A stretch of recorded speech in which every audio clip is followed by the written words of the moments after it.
আসসালামু আলাইকুম সবাইকে। আজকে হচ্ছে শুক্রবারের সকাল। সবাইকে জুম্মা মুবারক। তো জুম্মার দিনে ভালো মন্দ তো কিছু খেতে হয়।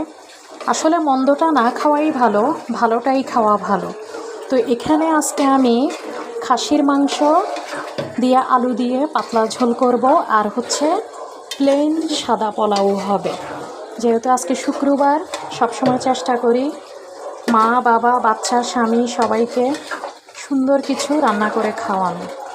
তো এখানে আমি সব মশলা আগে তেলের উপরে কষিয়ে নিয়েছি, আর এখানে গোটা গোটা আলু দিয়েছি। আলুটাকে কাটিনি, যেহেতু আলুটা একটু সাইজে ছোট, সে কারণে। তো খাসির মাংসটা আজকে আমি একটু পাতলা ঝোল করব। এখানে আগে ভালো করে কষিয়ে নিব, এরপরে দিয়ে দিব গরম পানি। তো যাই হোক, এই হচ্ছে আমাদের শুক্রবারের রান্নাবান্না। আপনারাও কারা কি কি রান্না করেছেন প্লিজ একটু কমেন্টে জানাবেন।